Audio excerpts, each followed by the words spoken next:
Makita ano niyo, amo ni siya ang galini ang kayo aligi. So kinahanglan matilawan mo gid ni. So, man, artista. Hello mga kagardaw. So good morning. So amo naman isubong ang aton nga update. So tungod kay may mga bisita kita halin sa DSWD regions under SLP or through SLP Sustainable Livelihood Program. Sir Renan Lebona kag si Ma'am Resel. By the way, gina-welcome tagid sila kay balaan ko naman nga wala ako ka mensahe sinisayla kay tungod nga kagapon sila nagabot wala ako kapakita kaya ang association ang nagtutubang sila kay gusto ko ang association sang pataw-pataw mag-obligar na sila obligasyon kag kabalo na sila nga hindi lang sa tanan nga oras ara si kapitan. So dapat kabalo na sila manindog kay ginbilin ko na sa ila, mayara na sila officials and members, may presidente na sila. So muna ginsaligan ko sila. So that's why gingakat ko lang sila si Sir Libuna and si Ma'am Resel nga mamahaw diri sa balay sa Kamalig. So that's why ging pa-experience ko man sila sa taga-isla nga style.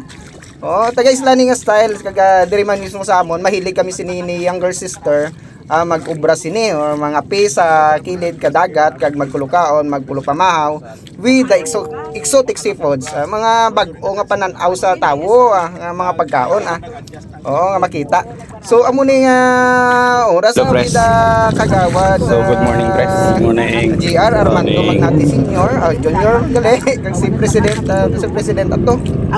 Na si President na sa Pataw-Pataw Association si Christian Calsa kag si Treasurer Mylen. Nakakadto man diri kay sa ano kuno nila sa association man nila. May association sila nga lagi lantangan gabi. And then nakita nyo na so hubas subong nga time. So ari man si younger sister Lidelen.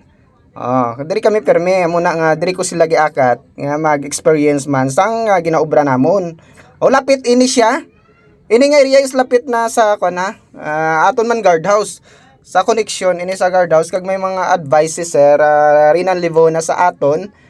Ging plaster ya sa aton kung ano ang posible nga connectivity sa nga livelihood program sa Barangay Gabi. Livelihood program not only sa isa ka association sa damong association pakadto sa guardhouse naton.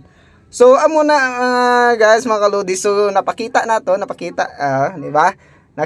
Ginpalantaw naton kung ano ang posible makaon dira sa diri sa amon sa Barangay Gabi Islas de Gigantes, malapit sa guardhouse. So in this time tagaan taligwa ang mga vlogger kung paano nila i-vlog ang ila ginhimo diri subong si Sir Inanti Libuna vlogger na. So ihatag ta sa ang pagdala sa sini nga content yabaw Sir Libuna. Let's go na. Ay kada yahong linaw tang kanon kanon. Ano ko baron ko sorry. Nami ano sa kanina? Amo gid man nino ginakagod no. Oo, sir. Okay ni sakap kay Okay na sa. Ano pala? Hindi na masyado. Bisan may gamay-gamay nga ra. Iban gani gina. Iban ka ginadrikta man lang na nila. Ay butan na. Inginap naman ko. Ano sa dumakot.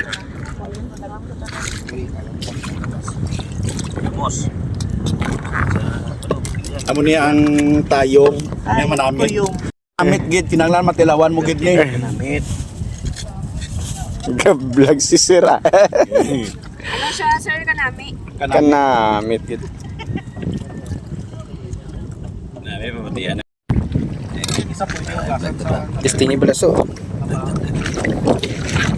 Hi sir, akong galimangot sir. Mangot ko.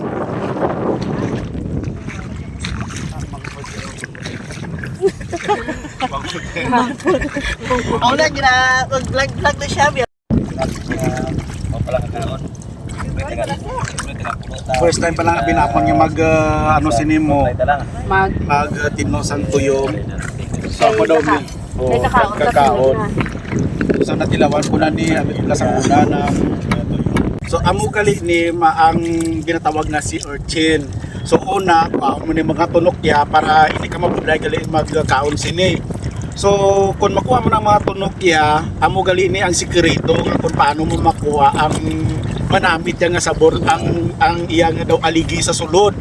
So diri mo na siya gali kay diri mo na siya tumupon, no? Kay kung sa piyak mo gali tumupon, hindi siya nami ang pagkuha mo sang iyang aligi. So amo ni siya, tumukon mo ni siya, pagkatapos makita mo amat-amaton mo lang kuhanin niya sa sulod. Daw iya nga daw ano yung katawag daw iya nga daw tinai. Tapos and then amat-amaton mo lang siya bukas kag tugasan. So gawander ako nga ang atuyom ang pangangalan sa sini. Kay gali kung hindi mo siya matilawan, hindi ka mahambal nga manamit. Pero once nga matilawan mo, hindi makahambal ka nga gatuyom-tuyom gidya sa kanamit. So amo na yung ginatawag nila nga tuyom, kay once nga matilawan mo, tuyom-tuyom ka gidya sa kanamit. So tilawan naton guys kung matuod gid man nga tuyom sa kanamit. So matuyom-tuyom. Tilaw ibe. So mugali ni no, dapat hugas-hugasan mo siya antes mo siya kaunon. Dapat matinno. Kay paragon nga ang iban ni galing nga parts siya malangsa kag lain kaunon, so dapat tinuan mo na siya hasta nga makita mo nga daw aligi. So butangan mo ni siya sang langgaw para ang sabor no maghalo sa langgaw para magnamit. So mo nang sikreto nga magnamit pagit siya, dapat butangan mo siya sang langgaw. Muna siya. Tama na sang langgaw. Patangan na sa langgaw, sir.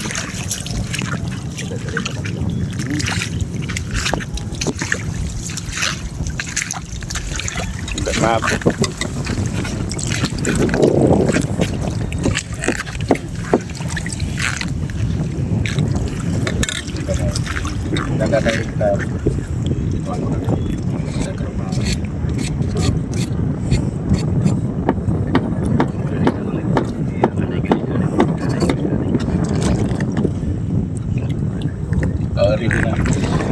So mo ni no, ang sikreto gali para magnamit pagit na siya.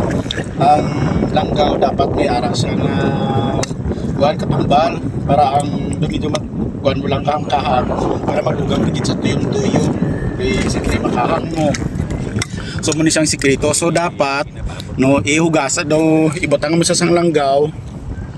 Kag tapos ng hugasan mo sa sang langgaw tapos then kaunon kag tilaw nabi tilawan tabi kon patugid man nga nagatuyom sa kanamit.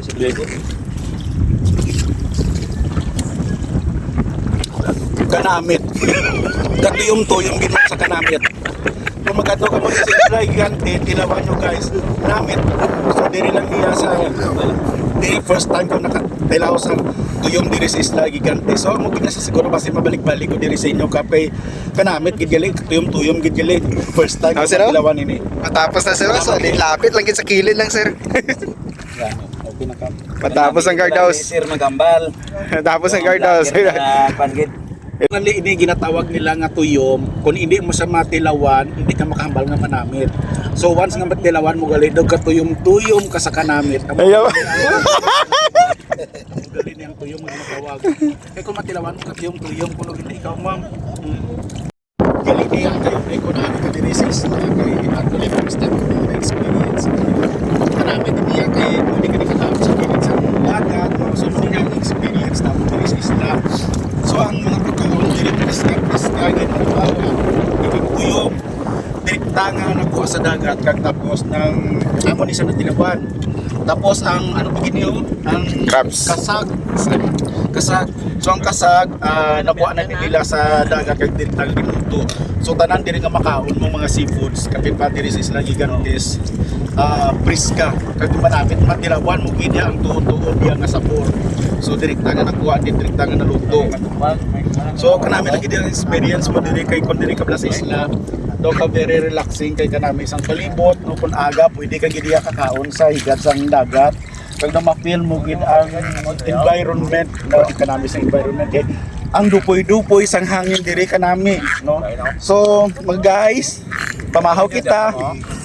Kadto kamo dire sa Isla Gigante no, dire sa may lantangan. Kadto kamo dire pangitawon na lang si Cap Mateo Solon Jr.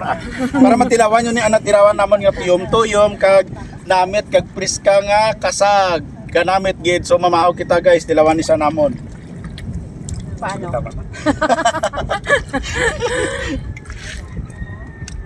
So, pungitaan nyo lang si... Abot na ako Si Kap mga Mateo kapilaan. Solon Sa Samero. Junior. So, okay. Makaon ka.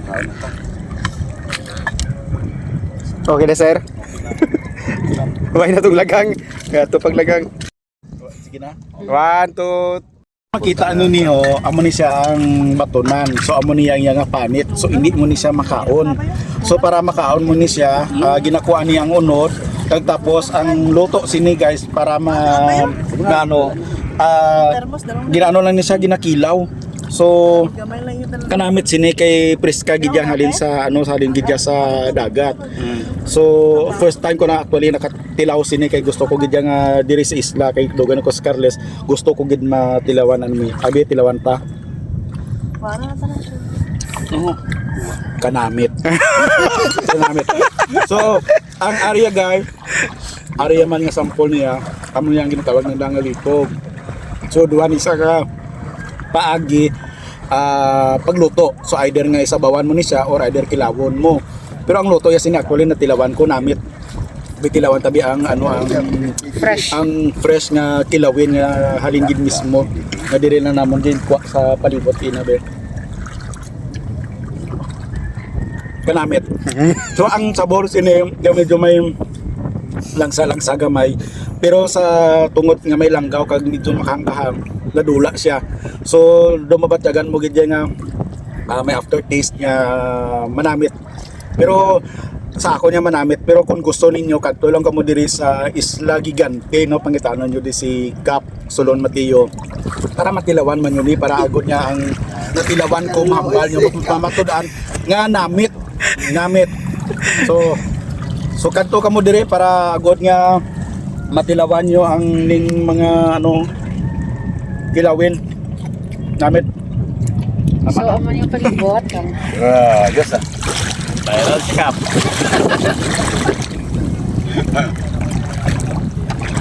Dami na.